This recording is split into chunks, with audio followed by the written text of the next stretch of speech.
ఏపీలో ఆ నియోజకవర్గం వలస నాయకులను ఆదరించింది. 30 ఏళ్లుగా వలస నేతలే ఈ నియోజకవర్గంలో రాజ్యమేలుతున్నారు. కానీ టీడీపీ జనసేన పొత్తుతో ఈసారి వలసవాదం పక్కకు వెళ్లే సంకేతాలు కనిపిస్తున్నాయి. సామాజిక వర్గ ఓట్లు ఓసారి వలస నాయకులకు కలిసి వచ్చే అవకాశాలు కనిపించట్లేదు. ఇలాంటి సందర్భంలో ఈ నియోజకవర్గంలో తాజా రాజకీయ పరిణామాలేంటి, వైసీపీ జనసేన టీడీపీ పార్టీల పరిస్థితి ఏంటనేది ఇవాల్టి లోగుట్లో చూద్దాం.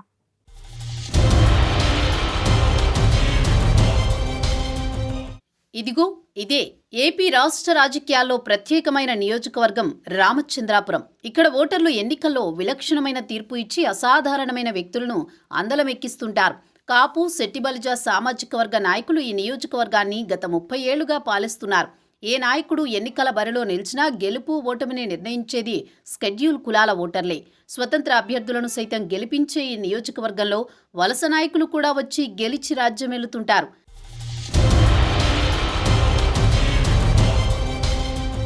గత ఎన్నికల్లో రామచంద్రాపురం నియోజకవర్గంలో ఎమ్మెల్యే చెల్లుబోయిన వేణుగోపాల్ను ప్రజలు గెలిపించారు. కానీ ఈసారి ఆయనను బలమైన నాయకత్వమే ఎదుర్కోబోతోంది.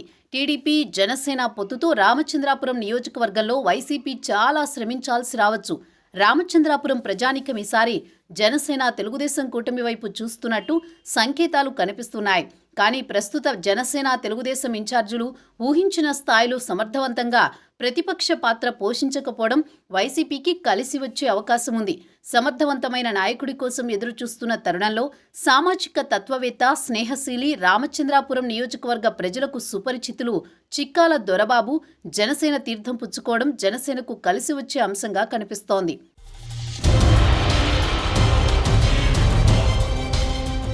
జనసేన నేత దొరబాబు జనసేన కండువా కప్పుకున్న నాటి నుండి నియోజకవర్గంలో అనూహ్యమైన పరిణామాలు చోటు చేసుకున్నాయి. పూర్వం నుండి రాజకీయ నేపథ్యం కలిగిన కుటుంబం నుండి వచ్చిన దొరబాబు కాపు సామాజిక వర్గ నేత కావడంతో నియోజకవర్గంలో అన్ని గ్రామాలతో, అన్ని వర్గాల ప్రజానీకంతో సత్సంబంధాలు కలిగి ఉండడంతో అన్ని విధాలా కలిసొచ్చే అంశంగా రాజకీయ విశ్లేషకులు చెబుతున్నారు.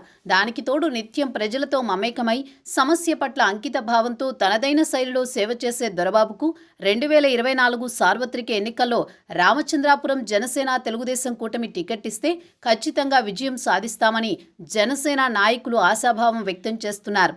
కానీ టీడీపీకి ఇక్కడ బలమైన నాయకత్వం ఉండడంతో ఇక్కడి నుండి టికెట్ తెచ్చుకునేందుకు టీడీపీ నుండి ప్రయత్నాలు జరగడం గమనార్హం.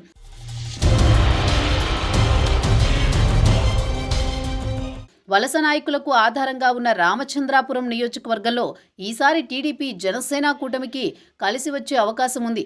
అది కూడా సమిష్టిగా కృషి చేస్తేనే ఫలితం వరిస్తుంది. లేదంటే అధికార వైసీపీ తనదైన శైలిలో మరోసారి గెలిచే అవకాశం లేకపోలేదు.